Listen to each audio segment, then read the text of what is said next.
Melissa, welcome to the podcast. Thank you. How's life after COVID? Well, I think COVID's still here. It hasn't sort of been ironed out yet, but how do you feel? Yeah, it's been an interesting journey, I think, for everyone. I think everyone's been touched by it in some way, shape or form. And I think for me, I really, sorry, that's the dog sneezing in the background. For me, I think, it certainly was a catalyst for a bit of change in my life. And I think for a lot of people as well. But I think it made us, as a family sort of reevaluate where we were going and what we were doing. And one of the things that we, thought that we'd do was, get rid of the mortgage and, why slave away for the next 20 years paying that mortgage when we could get rid of it. So we, downsized, we sold the house, bought a new house. I'd also been in my job for about 10 years and had long service leave and was having a bit of a career refocus, I guess. So I actually left my job. Technical writing, in which we can talk about later on, or so I was doing sort of communications and a little bit of everything else, but I've always been a writer in life. And I used to write creatively when I was younger, and then I used to have a food blog. Food blog. It was really popular in Melbourne, and that led to some opportunities of contributing to some books on Melbourne in the food scene, and also doing some articles for the papers and stuff like that. And then I was doing sort of, I guess, corporate communications. And one of the things that I struggled with was, as a writer, is writing on demand, and especially on the type of writing. But I found that, I made the move to technical writing because it's very formulaic, and it's actually about taking words away, not about, writing prose or being very creative. It's trying to simplify so a vast audience can actually understand what you're saying. So I left my job and I actually went and did a post-grad in technical writing. And then my job actually wanted me back, the previous one, and they're in a bit of a situation. So I actually went back to them and helping them in the technical writing space, which is really good. Just on COVID, Melissa, I'm curious. Obviously, COVID has affected a lot of people in a different way. Yeah. Was there something about COVID? Like COVID was, working from home. We didn't know what was happening. There was vaccinations. There was a whole toilet paper saga, obviously, here in Australia. What was it about COVID that created that switch in your head that goes, you know what? It's time to reevaluate. Like, I'm very curious to understand how from COVID, you've been great, Melissa. I really appreciate it. Like, what was that sort of catalyst that really just go, you know what, I got to do it? Yeah, I think the catalyst was actually being in lockdown. In Melbourne here, we were in lockdowns for months and months and months and months. And, doing the working from home, doing the schooling from home. I've got a 9-year-old daughter, and I think it just, it was really funny. We had a calendar up in our sort of office area, having, trying to work between my husband's teleconferences, my teleconferences, and my daughter's, teleconferences for school, and just going, what are we doing here? Like, we were trying to schedule our lives, and I was getting upset at her when she'd come and interrupt me in the teleconference. I'm like, this is just wrong. We're just so focused on work being everything about our lives that I was missing out on really supporting my daughter through this as well, and then giving her the education and the school and the time. So it just made me kind of think, well, what are we doing this for? And especially when, you've got that thing of the mortgage over your head as well, and you're just thinking, we're just working to pay off the bank. There's got to be more to life than this. And, it's got to like be we had a beautiful, we had a beautiful, beautiful 3-bedroom, post-war where the border was lovely, and, which we'd renovated a few years previously and sunk a lot of money into that. And I just thought, at the end of the day, it's not worth it, because, we want to travel. We want to, not that we could during COVID, but that's our ideal, is that, we're big travelers and we enjoy it and we'd like to do more of it. And I just thought, well, why put the money to the mortgage when we can actually put it towards the travel fund and go out and see the world and show our daughter, more about the world than, what she can read in the textbooks or, It's interesting. And, I'll be lying to you, Melissa, if COVID didn't affect my wife and I. And, my son back then was only 2 years old. And as you know, we couldn't see anyone. Exactly. And I'm not going to say that a 9-year-old is easier than a 2-year-old or whatnot, but it Yep. was crazy. You mentioned a house, Mm. not worth it or not important enough now? I think not important enough now. Like I think to sink so much into that, I think, at the end of the day, it's just a roof over your head. Like it's just, it fulfills that need for, it's just a roof. It's nothing more than that. You need to have X, Y, and Z if you really, you can't afford it. Like we live so comfortably. But I just thought, does it really do it for us now? Is that what we want to achieve? And it's not. We really want to go out and experience things as opposed to, putting the money in the bank's coffers. It's just a thing, isn't it, Melissa? Yeah. I'm really, I'm thankful that we met briefly, and I'm very thankful for your time, Melissa. Like the whole food writing and articles, that's beautiful. And you mentioned obviously there's got to be more to life than these meetings and running around, and you're right, it's not cool when your daughter needs help, or when my son needed help. I felt a bit of a dagger. Yeah, exactly. Yeah. In my heart, and it was wrong. Yeah.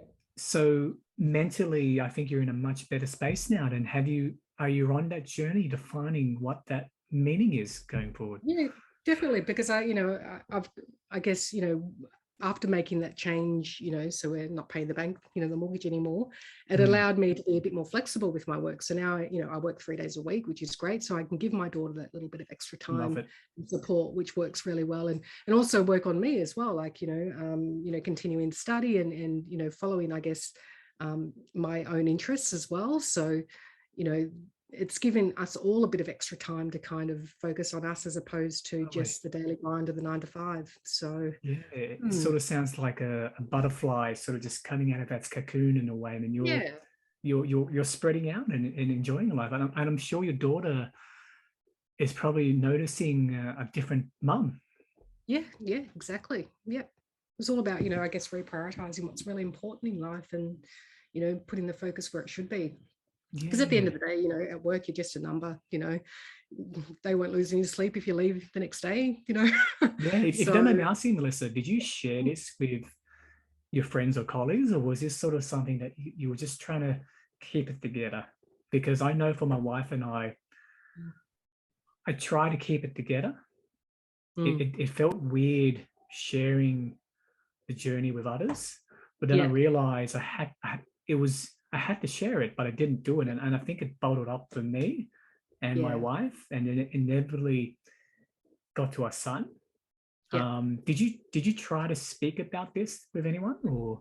Probably not with family and friends. I think, my husband and I obviously talked, ad nauseum about it and came to those decisions together. And, he's an awesome support, and that's what we did, and we bolstered each other up and got through it. But I think, after, we kind of made those, massive changes, like, they were massive changes, especially during COVID, trying to sell a house when we were still in lockdown and all the rest.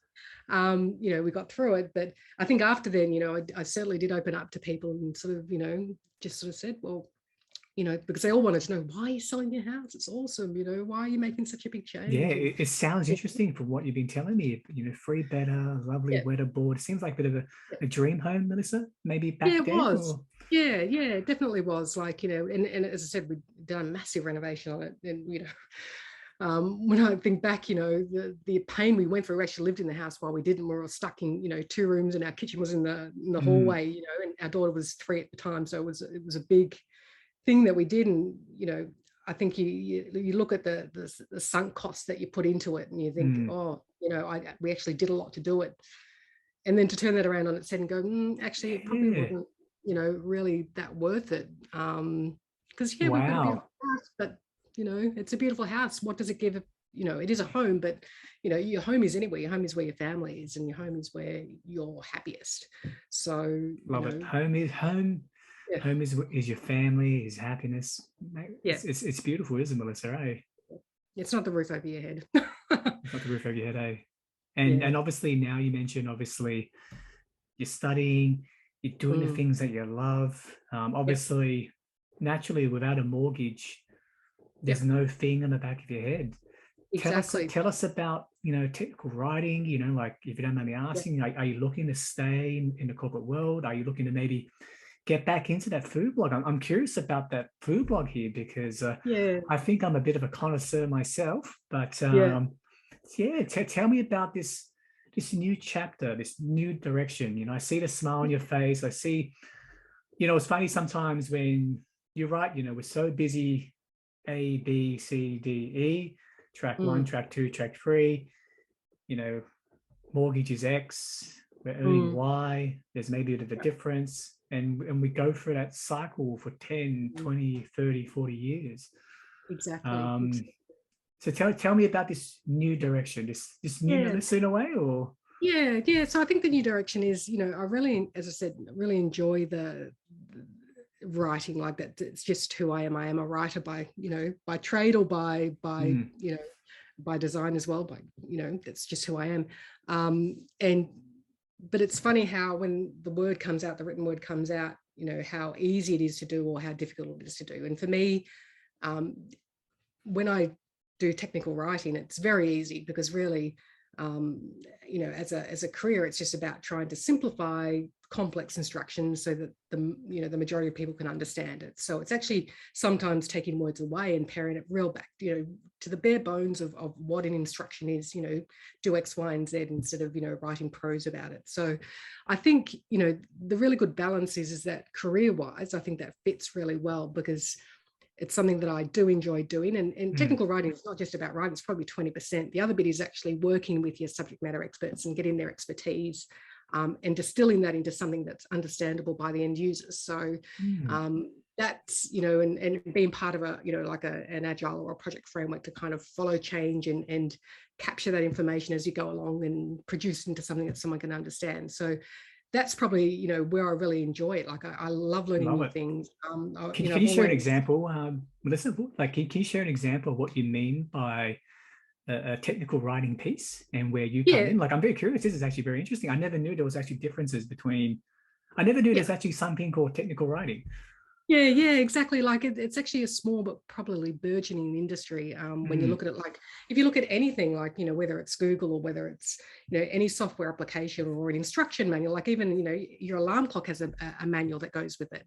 Technical writing is that. So it's actually creating instructions for an end user to understand. So whether it's specifications, or it's a you've created a new railway station and you're doing commissioning and you want to hand over documents about how to run that railway station, that's technical writing. Technical writing can actually be just writing procedures as well, but making sure that they're clear and concise. But where I really like to work in is that software development space. So having an application. That's complex. Yeah, and kind of having an application, trying to figure out how the end user can use that application and distill it down so it's really easy for them to understand.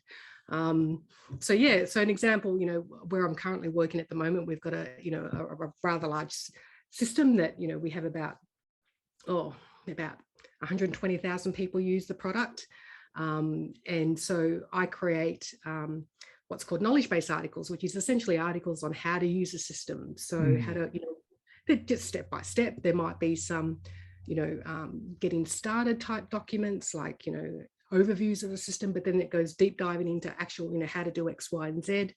So that's kind of, where I'm working at the moment. But so less is more in a way, in terms of you might have instructions where someone might write a paragraph.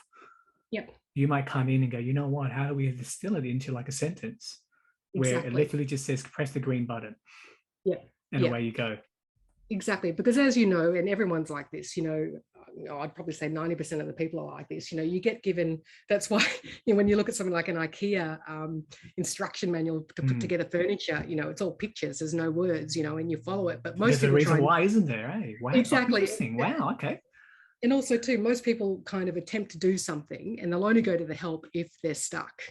And that's, when they're stuck is when they're most frustrated and when they really need to know information. And if you actually make it very complex, they're not going to read it and not going to understand. You're going to get an angry phone call. So trying to, it's a fine balance of being succinct, but having enough that they can do what they do, but understand that they're already there because they're stuck. Is there some sort of framework you utilize? Because this to me sounds, if you're in the software space and you're trying to create some sort of manual which allows 150,000 people to utilize it in the most effective way, that's not an easy job. So, no, it's not. So how and do I you, think, sorry, Melissa, as you were.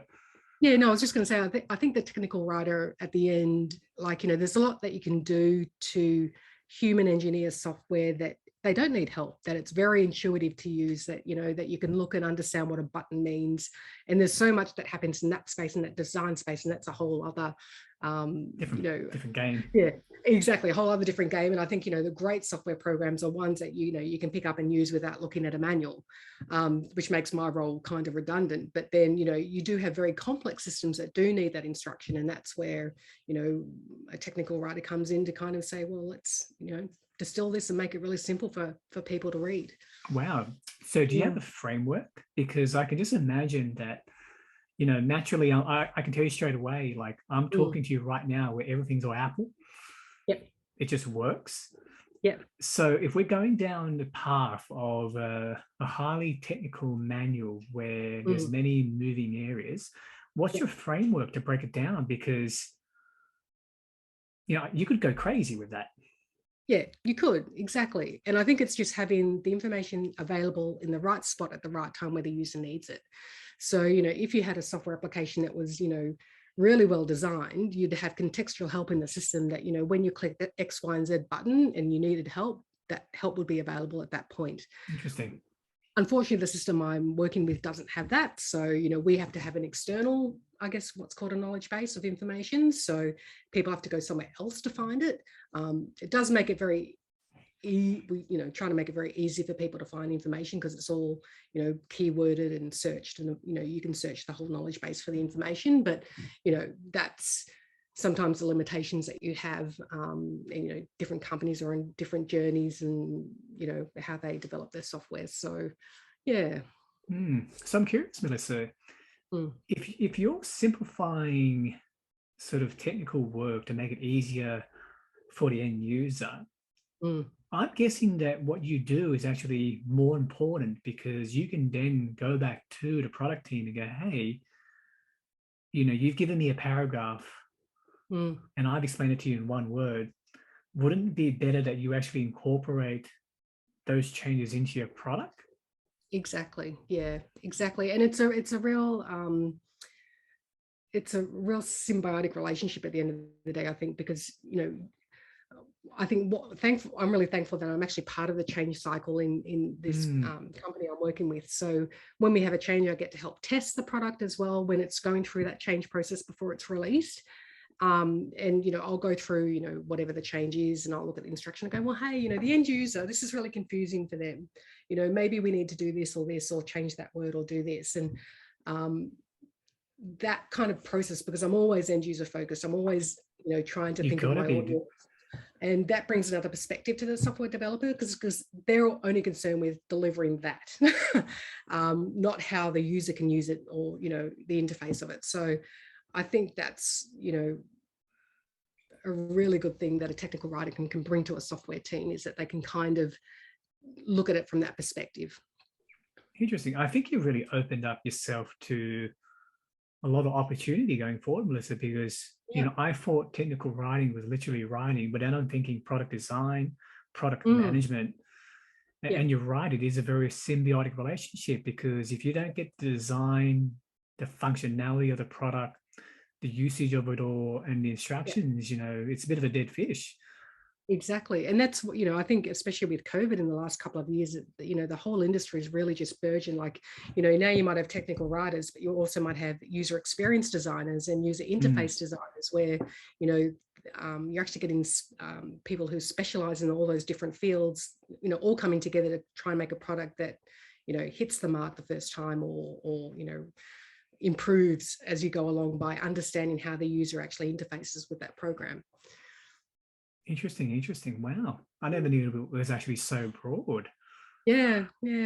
And like, if you think, how many companies have had to go online in the last 2 years, how many companies have, created apps or done something to improve their business because they couldn't open their doors. Like, it's just been a huge influx of, all these new business ideas, and, going towards the metaverse and, all that, like, technology is just getting bigger and bigger.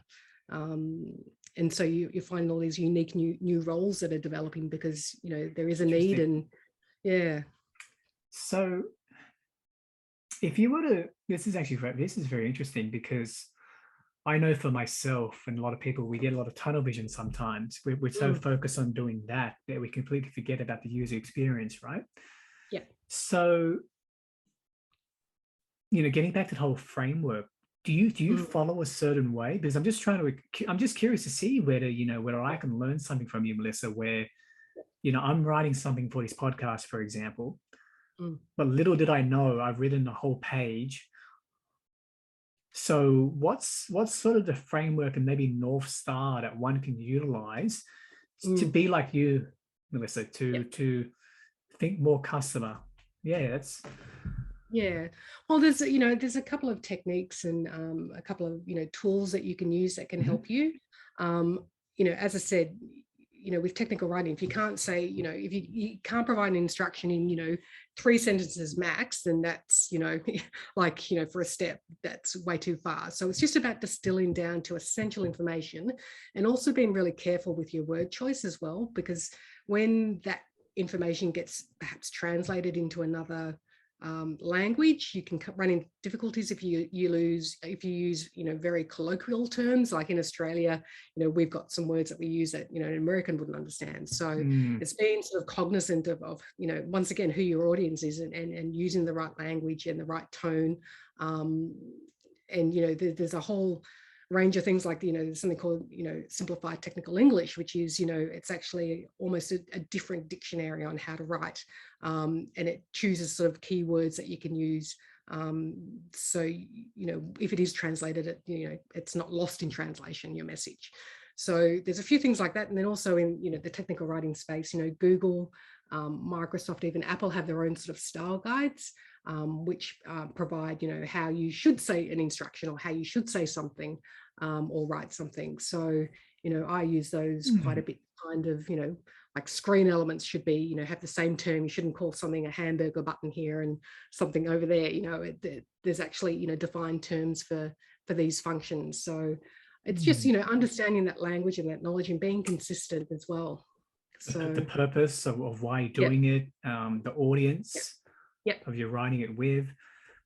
And sometimes, do you think emotion is important? Like you're writing in a way to elicit a certain emotion, but probably less so maybe from a technical writing point of view? Or in technical writing, definitely not. Like your technical writing is to inform. That's your purpose. There is to inform. It's not to entertain. It's not to give someone a laugh, or it's to get it done. It's to get it done. It's to provide instruction and to educate. So whereas when I flip the hat and do some other type of writing, well, then it's about entertainment, or about being a little bit more engaging, or try to create that emotion. Humor. Yeah, exactly. But obviously right now you are enjoying really that technical piece. Yeah, well, I think just because I recently did the post-grad, and I'm really kind of focused on doing that career-wise. That's that's sort of front of mind. That's top of mind, and what we talked about before. Because I was sort of curious, because you mentioned you've got technical writing, it's 1, 2, 3, but then you came from food writing. Like we don't have to talk about the food writing aspect of it all, but it's a bit of a contrast, no? It is a big contrast, and I think there's also probably a couple of novels deep within me to be written at some stage as well. Like I think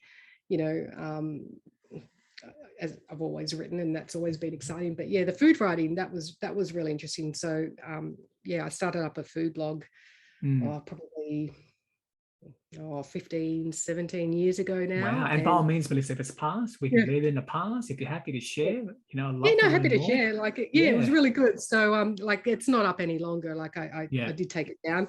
But it was one of the most visited food blogs in Melbourne Wow. sort of If back you in if you the don't day, mind, what's the and name? Like, so it was you called are, tummyrentals.com. So, wow. So you and it's are not that there anymore. you're the secret person who goes around these restaurants giving them everyone Yeah, critiques. yeah, yeah. And I've loved it because, I think it brought together, a lot of the things that I enjoy. So it was, taking photographs, writing, Yeah. obviously food, definitely. Doing the social media, playing around on the internet with a blog, and actually the technical side of, creating the website and doing the social media side of things too. So it was a bit of a, gathered all that stuff together, and, we produced this blog, and, I'd started it before I met my husband, but then, he came along and started writing for it too. And so we, Wow. both used to write on it as well, because he was heavy into food. That was one of the things that, It brought you guys together.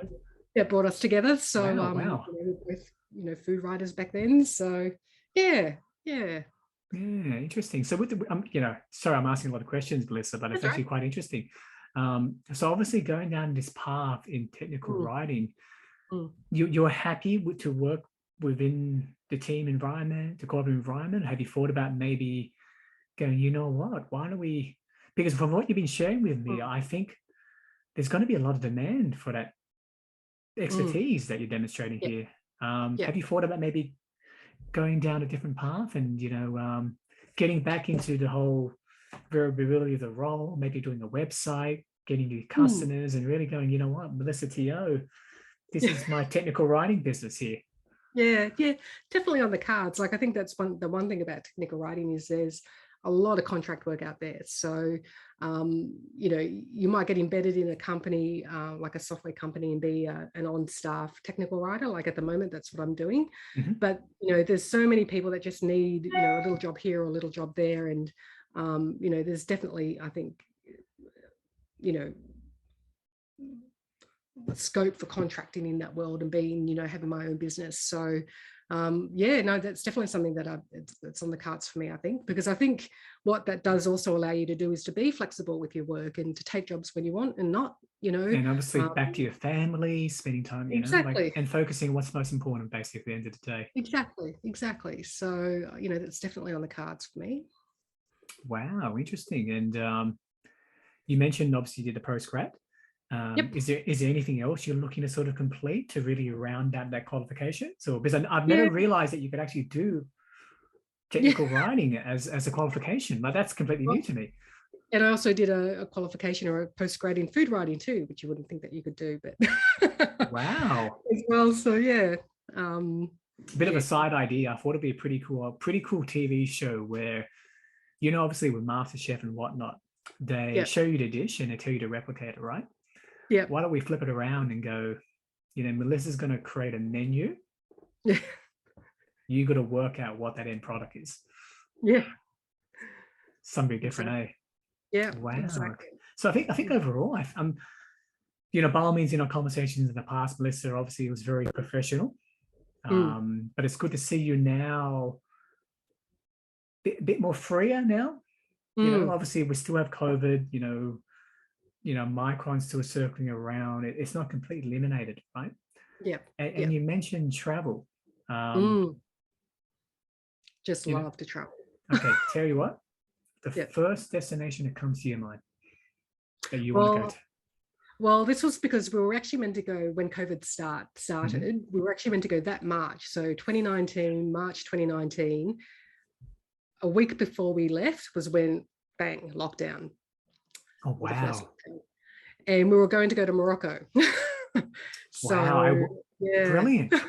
Yeah, so we're still, luckily we got, refunds and all the rest, but that is still like, I'm busting to go to Morocco. It's been on my list for a long time. So yeah, but yeah, at the moment also too, like I've got this real keen idea to go to Iceland. I'd love to go to Iceland and see that. Antarctica I'd love to do when I'm 50. That's my aim for when I'm 50. Wow. So, but yeah. So you're well traveled. So you've literally been a lot of places, or? Yeah. Been probably a lot of places. So, done Europe a couple of times. Spent 12 months traveling through Canada as well. Like I was meant to actually go and work, but I didn't work for too long. I just traveled. Oh yeah, just have fun. Yeah, Don't exactly. worry about working. Went to South America, or Peru and Bolivia, which was fantastic. Wow. States, America, or? Yeah, a little bit of the States, only like, the top end. But I'd like to go back and probably do it a bit more. Now Trump's gone, it's probably not so bad. Probably shouldn't speak politics. Yep. Japan, Korea, Singapore, because my husband's Singaporean, so we go back there quite a bit to visit the family. Well, New I can, Zealand. my concern is that if we talk travel, we could go for like 5-10 hours. Yeah. Um, The best thing you can do, like, it's just opens it's your eyes up, doesn't yeah, it? it's perspective. Yeah. It's new culture. Yeah. It's diversity of Food. thought. It's food. Yeah. What has been the most memorable experience for you throughout your travels? From what you've been telling me, you've been to a lot of places. There's got to be Yeah. one, or maybe top three. What's been the most memorable experiences for you? Probably top three. So I think one was when I went actually in Australia. So went to Central Australia, sort of 4-wheel drive through the Simpson Desert, and we'd, the Simpson Desert's absolutely huge, and we sort of got over the first few big dunes. The first one's called Big Red. When you drive over it, it's massive. A dedicated 4-wheel drive that's a bit more Yeah, higher up? Or, wow, okay. Just a normal 4-wheel drive. I could see you taking the front wheel, Melissa. Yeah. But I remember we stayed a night, like in the Simpsons. We just slept under the stars. We didn't have tents or anything, and Beautiful. we were between 2 dunes. So we made our camp, and then I got up just at the crack of dawn, like it was still dark, and I just walked off from my group and went and sat on this top of the dune and just watched the world kind of awaken, and all these little animals scurrying across the dunes. And it was just one of those grounding moments where you just kind of go, I feel my place here. This is amazing. You just love it. So that was one. Yeah. And then the other one was probably Machu Picchu. I had a similar in Peru. It had a similar sort of epiphany, I guess. Sort of just got there very early once again, and just seeing Machu Picchu come out of the mists. Because it was all foggy when we first arrived, and you couldn't see anything, and then slowly the mist rose, and you just seeing this ancient, ruin sort of appear. It was just jealous. I've never been myself. It's amazing. Yeah. Wow. Yeah. And number three, probably, what was I saying next? Pompeii, I think, was probably one. And probably not because while I was there, but probably afterwards. So this is the circle coming back. But like, I actually went there when I was 12. So, but I remember it clear as day, and really just thought it was amazing and loved it, and took a lot of photos and whatever. And just how things come full circle. When I did my year 12, I did classical societies and cultures as a subject, and we did ancient Rome. And I studied the artwork that was on Pompeii, or the mosaics, and at the Villa of the Mysteries. And there's a photo of me when I'm 12 years old with this, amazing painting behind me at the Villa of the Mysteries, which is what I was studying in year 12. And it was just a thing. What is that? Sorry, Melissa. The Villa. The Villa of the Mysteries. Well, what's that? Sorry. Yeah. Oh, it's one of the houses in Pompeii. So it's a ruin, and there's a huge sort of, frescoes and mosaic artworks in the background. And I actually studied it in year 12. So to see me when I was 12 years old, standing in front of this picture, which I then studied when I was in year 12. And that's what travel brings you, is that, you see stuff, and then you learn more about it, or, you understand the history of where it came from. It's just, amazing that it can bring that to you. Wow. Simpson Desert, Machu Picchu, Pompeii. How do you've been to a lot of places, Melissa? Yeah, I've been what keeps bringing you back? I know we talked about like what you perfectly described. You're 12 years old, you went there, you're year 12, you study it. Yeah. I always wondered to myself, the allure of travel. Like, what is it? Like you mentioned, when you described to me, you between those 2 dunes, walking up away from your group, and just sitting there and seeing the sunrise. Is that correct? Yeah, correct. I feel it. Yeah. And that's what it's all about. It's just those experiences. Like, we're here for such a short time, and you've got to experience life. Like, you've got to get out there, and you know, you're not going to have fun sitting, like, you know, I do have fun sitting there reading books, but you know, going out there and actually experiencing the world, and seeing the differences, and experiencing the cultures and the different food and how other people live, and interacting with other people, and making those connections with community, having conversations. Exactly. You know, the big part of the podcast, Melissa, as you know, is just embracing diversity of thought, really.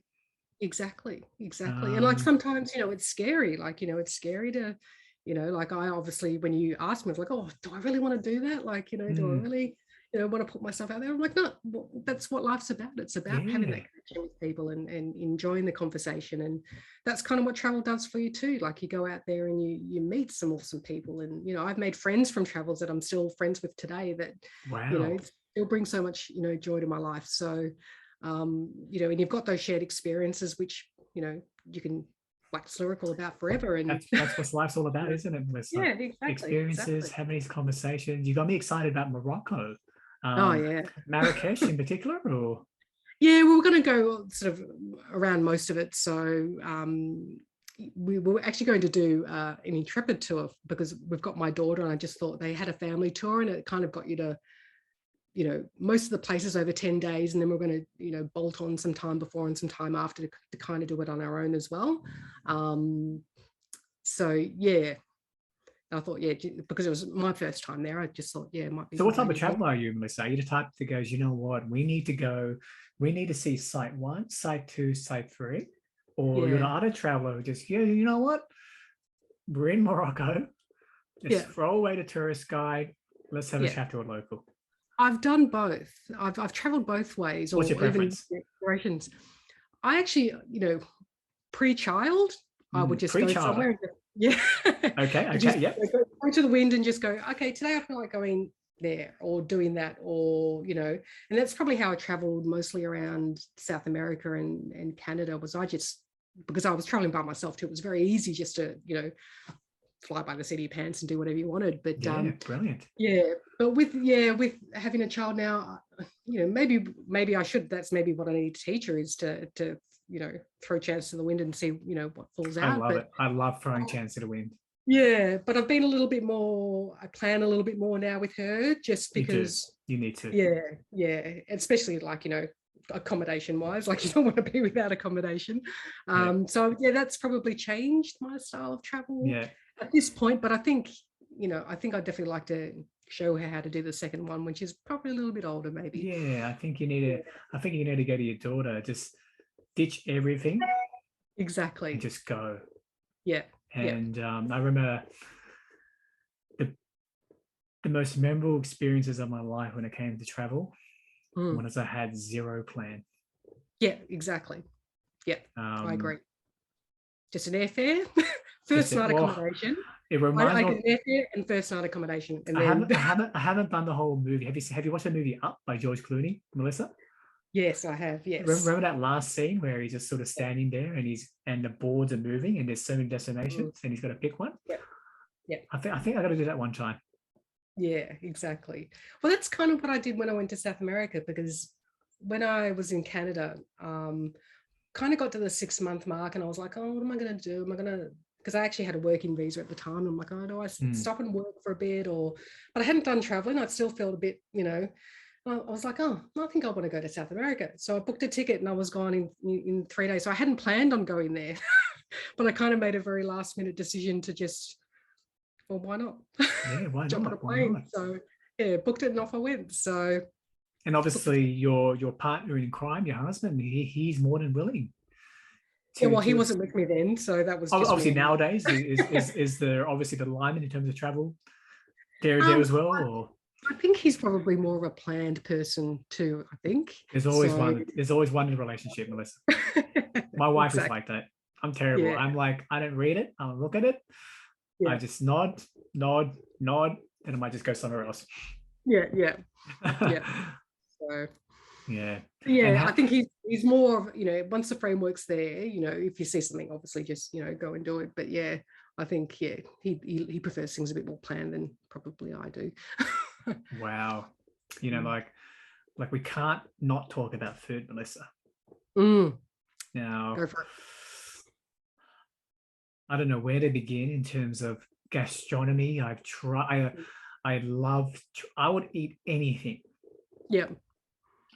I'm not going to say no. What's the worst thing you've eaten, or the weirdest thing you've eaten? The weirdest thing I've eaten. Wow, you're putting me on the spot, Lisa. I think a tarantula. Oh, that's out there. Yeah, tarantula in Bangkok. Yeah.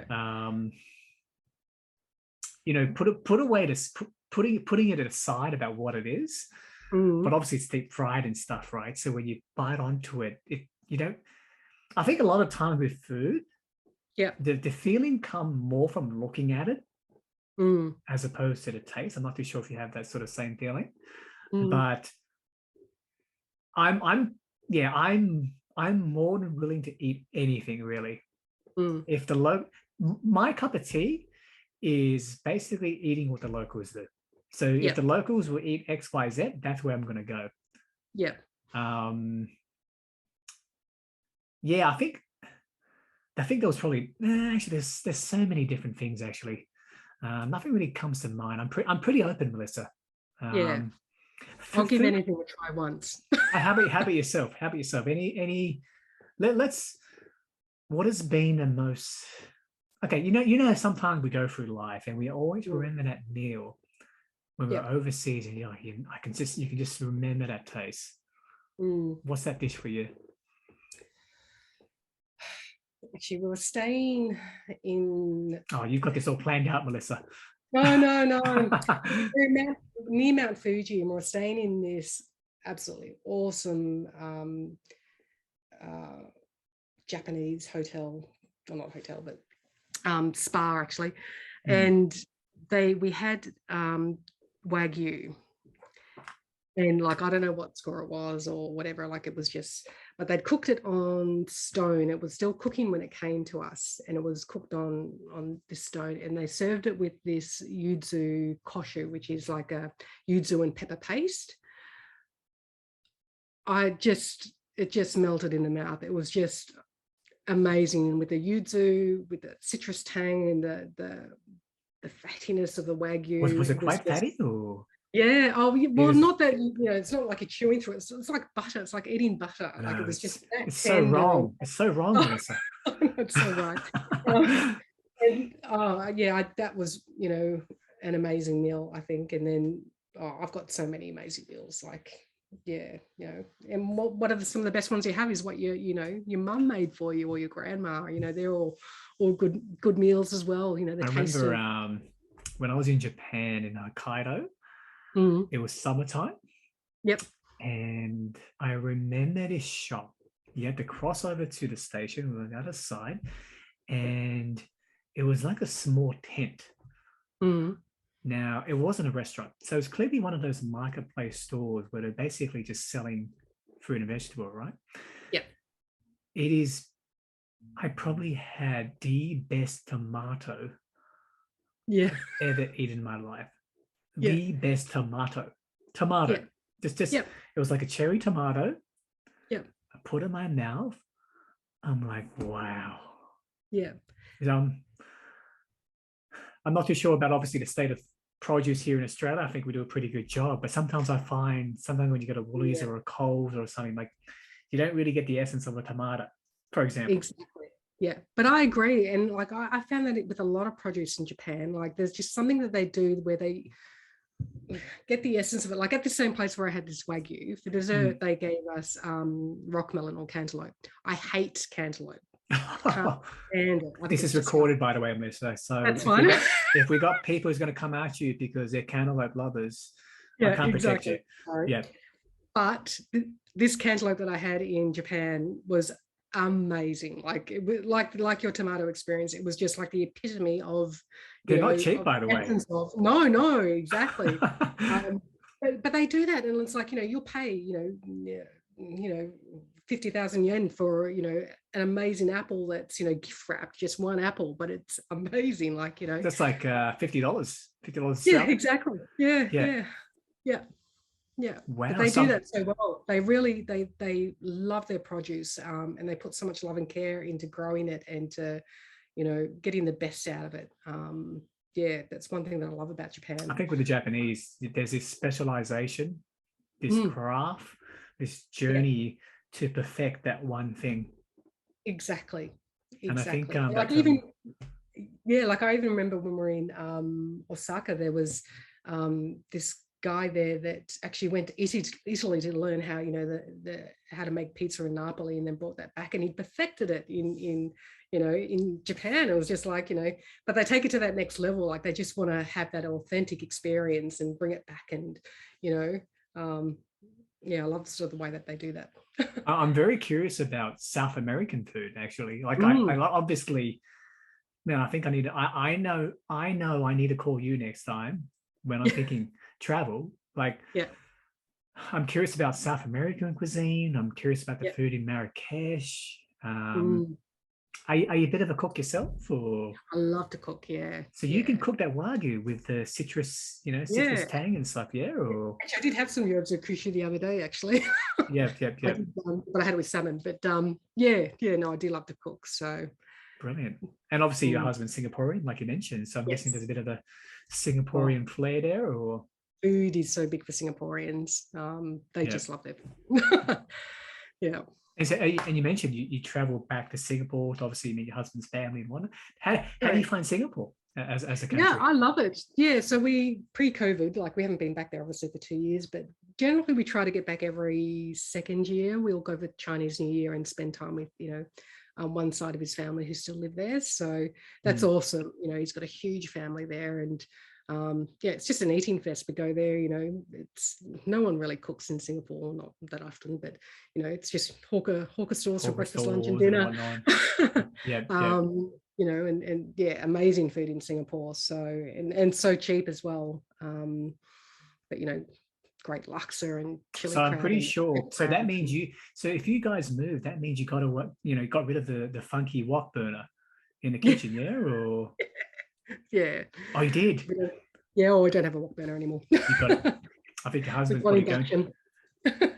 It's, you know, the funny thing about induction is that it works so efficiently, but you're not going to get that dragon's breath, as they say, as you would know, when it comes to maybe like a char kway teow or whatever. And but like you said, you know, it's just a roof. It's okay. You're gonna put the emphasis on travel.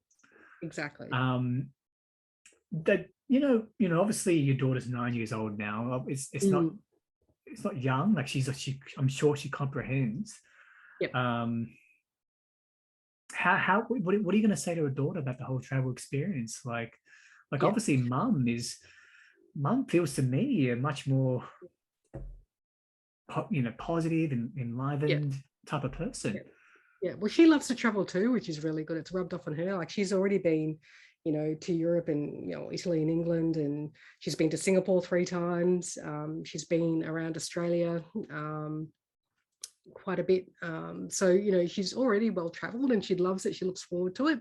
We're actually going to go up to Uluru because, my husband and Zara haven't been to Uluru before. So we're going up the next school holidays up there for a couple of days. So, you know, we're going where we can at the moment. The little trips here and there. And I think travel's open up, no, here in Australia, no? Or yeah. So you can now interstate, which is we still can't go international yet, or I thought no, we can. Yeah, we can now. So but I'm still a little bit hesitant about, you know, countries and how they're going with their COVID responses, and so I think there's still I'm still hedging my bets at the moment for international. I think maybe towards the end of the year next year. So we're sticking domestic at the moment. Yeah, exactly. Interesting. So Darwin, Tasmania too, or have you been to Tasmania? Yeah, been to Tassie a few times. Wow, you've literally gone everywhere. Yeah. So actually, here's a question. So you mentioned Morocco. That means you haven't been to Africa in general, then? No, haven't touched that continent yet. Got it. Yeah. I think you got to check out sort of Mauritius. I hear is very interesting. Yeah. I believe it's on the eastern coast of Africa, I believe. Correct. Correct if I'm wrong. I actually used to date a Mauritian. He was Creole. Yeah, so that's yeah, sounds like a very interesting place too. So when it comes to travel, Melissa, are you the type of person who, obviously there's travel in a sense of going to a Fiji, a Bora Bora, a Boracay. That's Mm. traveling in a sense of sitting on a beach, sipping a cup Yeah, of no, pina coladas, enjoying that. Or there's the other side of things where you immerse yourself in sort of culture, the people. yeah, It seems to me you're more on that side. definitely. I couldn't think of anything worse than sitting on a beach and just relaxing. But I'm sure all of us after COVID, I'm sure everyone would enjoy that Yeah, maybe, yeah. yeah, yeah, Ah, interesting. yeah. But I think those kind of, I don't know, I've done it once, kind of a resorty type holiday where you've gone to a resort and everything's, package and it's all inclusive. And, I went with some friends who had kids, and it was probably really good for them because, kids have kids club and the kids could be looked after. But yeah, I escaped. Like I couldn't stay there. I was like, okay, I'm just gonna, this was in Fiji. We just had to escape and get to town and see what was happening there. Is it more in a sense that you want to do something, Yeah, or you yeah. can't sit And then still? I think, yeah, no, it's not a matter of not sitting still. I'm quite happy to sit still. It's just, if I go somewhere, I like to actually jump in and experience it. Like, go to the market and see, what food people are buying and cooking up, and Feeling the experience. exactly feeling it and tasting it, and actually, actually living it, as opposed to just, sitting at a resort bar and having a pina colada. Um, yeah. True. I do like a pina colada, by the way, Melissa. So Okay. I'm on two sides sometimes. So you mentioned obviously a lot of your trips are planning. I know you mentioned Intrepid. It was obviously a travel company here in Australia. Correct. Do you self-plan, or do you rely on like a flight center or Intrepid to No, help you out? no, I only for the Morocco one we were going to do the Intrepid thing, but normally self-plan. So, obviously Singapore is easy. You don't need to plan much for that. You Oh, just yeah, it's go. we husband Singaporean too. Yeah, exactly. But when yeah, I've always just organized it myself. I haven't gone through companies or anything like that. So Because yeah, also you enjoy it. yeah, I do. I love the Because I could see research. you sit like I could sit in front of a PC and just I Yeah, wouldn't want to go anything that's pre-packaged. no, exactly, I exactly. want to live like a local. I think for Yeah, me, my nature when it comes to travel, live like a local. yeah, I actually yeah. got married in Italy. Oh, did you? Melissa, Whereabouts? in a town called Tivoli. We had the whole Okay, yeah, ceremony there. yeah, So I think beautiful. Rome in general has a special place in my heart. Yeah, Um, but Rome's amazing. yeah, I'm thinking for me, where would I want to go? Bit more information, Melissa. My wife is expecting her second child in a couple of weeks' Wow. time. So I think there's no more travel for me until at least 1.5 years. Yeah, yeah. Well, that COVID's, don't worry about it. That's fine. Oh, But we got to get it. congratulations on the little one. Yeah. Yeah, and I think these conversations, I'll be to the kids about it as well. Mm. Um, you mentioned obviously, what is the most exotic food I've taken? Sorry to bring it back to food because Mm. I do like my fair share of cooking and whatnot. What has been the most Yeah. exotic food that you tried so far? Oh, gross or exotic? I don't know. Oh yeah, that could be a bit of a synonym, I think. Witchetty grubs, if you're gonna go Oh, there. witchetty grubs. I heard Witchetty about that. grubs. How's that? Yeah. Yeah, not bad. Yeah, I had them barbecued. Crunchy, soft. Well, I had it barbecued, which makes it, I think, a bit better. It was like scrambled eggs. I kind of got the scrambled eggs. With a Yeah. crunchy surface. Yeah. Yeah. With the charry surface because it was barbecued. So That's doable. That's doable. yeah, it wasn't too bad. What else? How about the sashimi in Japan? Yeah. I'm sure Well, you I must did. enjoy that.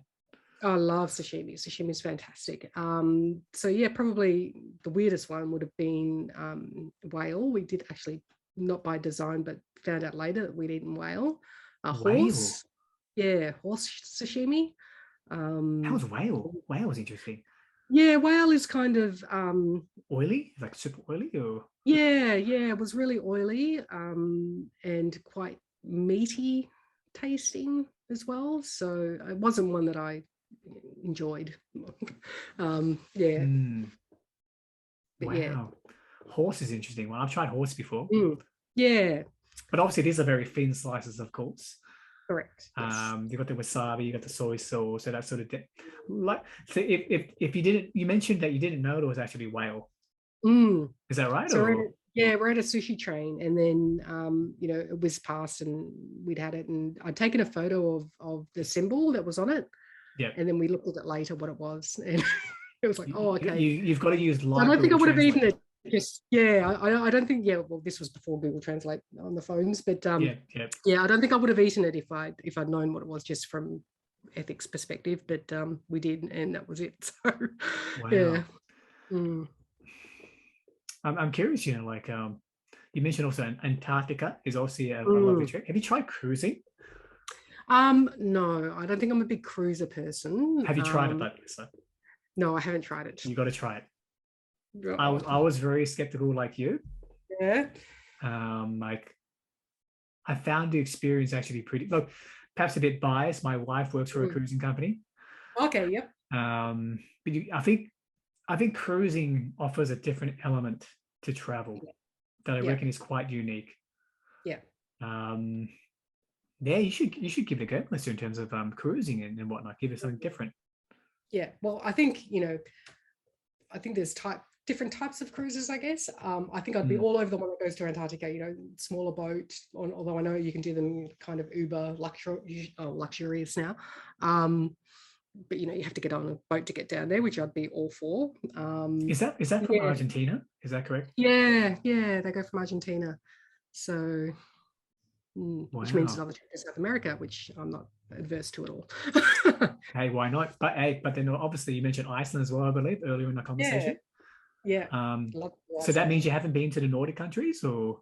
I've been to Denmark, which I loved. I'd go back there in a heartbeat. All that I'd actually like to go back and do that more. I'd love to do Finland and Norway. And, I've done Finland. I think I got you on top of that one, Melissa. Yeah. It's on the list as well. So all those Nordic countries I do. But yeah, we spent some time in Denmark, which I loved. Like it's an amazing place. So food there's great. What's so special about Denmark? Like I'm looking forward to probably doing a trip where my wife and family, we just do the Nordic countries. Yep. What's so special about Denmark?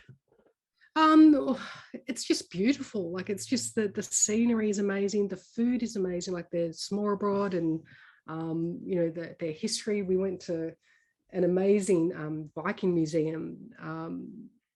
Which was just outside of Copenhagen, but it was just amazing. Like the experience, like, you know, to take a child there, you know, they had all these workshops that she could do, and she, you know, she hammered out this pewter necklace and, you know, did all these really great things. Love it. But you just see infrastructure as well. You know, the bikes are so accepted in the city, and, you know, they've got driverless trains and, you know, beautiful wide avenues, and it's just so easy to get around. So when I talk to you next time, it's going to be in Copenhagen, or? Yeah, why not? And then great design, you know, their furniture and their architecture is awesome as well. So yeah, I've got a real soft spot for Denmark. Yeah, don't mind me, Melissa. I'm feeling the transition of what you've been sharing with me in terms of the house. You know, you spent 6 years, I believe, from what you've been sharing me, of renovating, realizing that, hey, it's not really what we want anymore.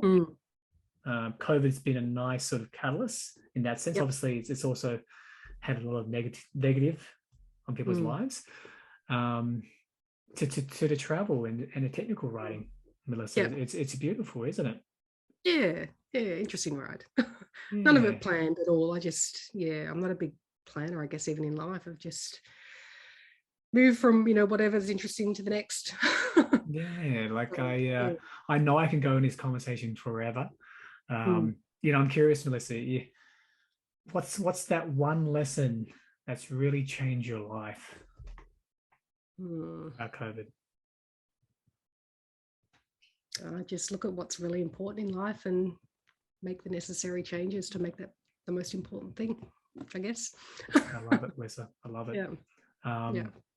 It's been a pleasure. It's a great message, isn't it? You've had some great sort of pieces of advice, and yeah, value what's most important in life, isn't it? Exactly. And thank you for your time too. Like, it's been great chatting with you. Melissa, no, it's great. And I think for the audience, sometimes when I talk to people, Melissa, naturally I enjoy it.